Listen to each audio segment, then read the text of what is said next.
किसान भाइयों, लहसुन में अधिकतर किसान भाई यूरिया का प्रयोग करते हैं। क्या आपको पता है कि लहसुन में यूरिया की कितनी ज़रूरत होती है? लहसुन में यूरिया कैसे काम करता है? यूरिया का ज़्यादा प्रयोग करने से लहसुन में क्या क्या नुकसान होते हैं? वीडियो को अंत तक देखिए। जो नए साथी हमारे चैनल पर नए हो, चैनल को सब्सक्राइब कर लीजिए। वीडियो अगर पसंद आता है तो वीडियो को लाइक और अन्य किसान दोस्तों तक शेयर जरूर करें। किसान भाइयों, लहसुन की फसल में बहुत से किसान भाई 2, 3 या 4 बार भी यूरिया का प्रयोग करते हैं। यूरिया में नाइट्रोजन पाई जाती है जो पौधों की शुरुआती बढ़वार और ग्रोथ में मदद करती है। लहसुन एक कंद वर्गीय फसल है। ऐसे में लहसुन में ज़्यादा मात्रा में यूरिया का प्रयोग करने से लहसुन में पीलापन, ग्रोथ संबंधी समस्याएं या पौधों की बढ़वार ज़्यादा हो जाना, कंद का विकास अच्छे से न होना, ऐसी कई प्रकार की समस्याएं देखने को मिलती हैं। किसान भाइयों को लहसुन की फसल में संतुलित मात्रा में यूरिया का प्रयोग करना चाहिए। खास करके कंद बनते समय पौधों को यूरिया की जरूरत नहीं होती है। उस समय पर आपको यूरिया का प्रयोग नहीं करना चाहिए। अगर आप लहसुन में यूरिया दे रहे हैं तो बुआई से 20 से 50 दिनों के बीच में 2 से 3 बार यूरिया का प्रयोग कर सकते हैं। 60 दिन के आसपास लहसुन में कंद बनना शुरू हो जाता है।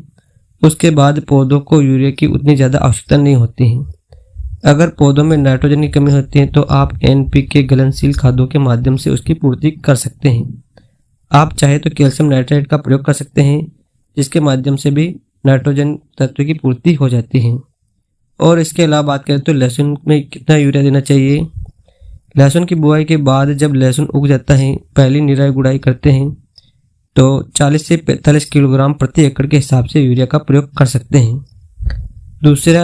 दूसरी बार यूरिया आप 30 से 40 दिन के आसपास जब आपकी दूसरी निराई गुड़ाई करते हैं तो उस समय आप खरपतवार को कंट्रोल कर लेते हैं, तो उस समय पर भी आप यूरिया की दूसरी मात्रा दे सकते हैं, जिसके रूप में आप 35 से 40 किलोग्राम प्रति एकड़ के हिसाब से यूरिया का प्रयोग कर सकते हैं।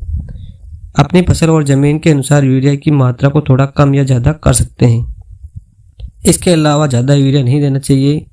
अगर आप तीसरी बार यूरिया दे रहे हैं तो ज़्यादा मात्रा ना लें, या किसी भी कॉम्बिनेशन के साथ अगर आप यूरिया दे रहे हैं तो यूरिया के साथ आप माइको राजा दे रहे हैं, कोई भी कीटनाशक दे रहे हैं, तो आप उस हिसाब से यूरिया का प्रयोग कर सकते हैं। जरूरत से ज़्यादा यूरिया देने से लहसुन में काफ़ी फायदा ज़्यादा नहीं होता है।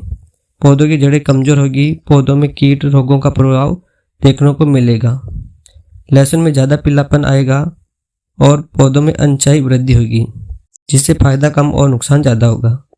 अगर आप भी लहसुन में यूरिया का प्रयोग कर रहे हैं तो इन बातों को सबसे पहले ध्यान जरूर रखें, जैसे कि आपको लहसुन में व्यर्थ का खर्च नहीं होगा और जितना भी आप यूरिया देंगे उसका 100% रिजल्ट मिलेगा। लहसुन की ग्रोथ अच्छी होगी, बढ़वार अच्छी होगी, जिससे पैदावार भी ज़्यादा निकलेगी। वीडियो को अन्य किसान भाइयों तक शेयर जरूर करें। धन्यवाद।